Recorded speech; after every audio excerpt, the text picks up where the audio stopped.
بسم اللہ الرحمن الرحیم، شروع نام سے اللہ کے جو بہت رحم کرنے والا بڑا مہربان ہے۔ سبح اسم ربک الاعلی، اپنے بلند ترین رب کے نام کی تسبیح کرو، الذی خلق فسوى جس نے پیدا کیا ہے اور درست بنایا ہے، والذی قدر فہدى جس نے تقدیر معین کی ہے اور پھر ہدایت دی ہے، والذی اخرج المرعى جس نے چارہ بنایا ہے، فجعله غثاء احوى پھر اسے خشک کر کے سیاہ رنگ کا کوڑا بنا دیا ہے۔ سنقرئك فلا تنسى إلا ما شاء الله إنه يعلم الجهر وما يخفى۔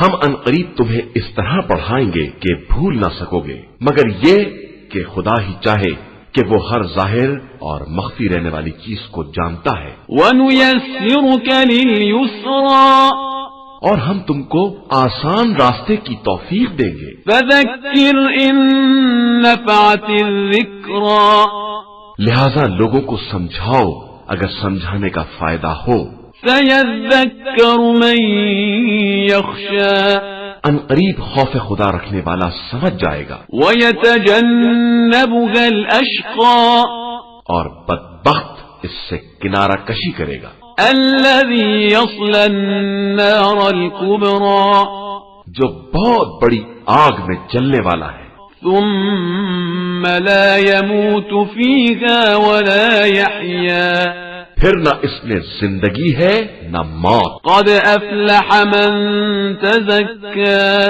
بے شک پاکیزہ رہنے والا کامیاب ہو گیا، وَذَكَرَ اسْمَ رَبِّهِ فَصَلَّىٰ جس نے اپنے رب کے نام کی تسبیح کی اور پھر نماز پڑھی۔ بَلْ تُؤْثِرُونَ الْحَيَاةَ الدُّنْيَا لیکن تم لوگ زندگانی دنیا کو مقدم رکھتے ہو، وَالْآخِرَةُ خَيْرٌ وَأَبْقَىٰ جبکہ آخرت بہتر اور ہمیشہ رہنے والی ہے۔ إِنَّ هَٰذَا لَفِي الصُّحُفِ الْأُولَىٰ یہ بات تمام پہلے صحیفوں میں بھی موجود ہے، صُحُفِ إِبْرَاهِيمَ وَمُوسَىٰ ابراہیم کے صحیفوں میں بھی اور موسیٰ کے صحیفوں میں بھی۔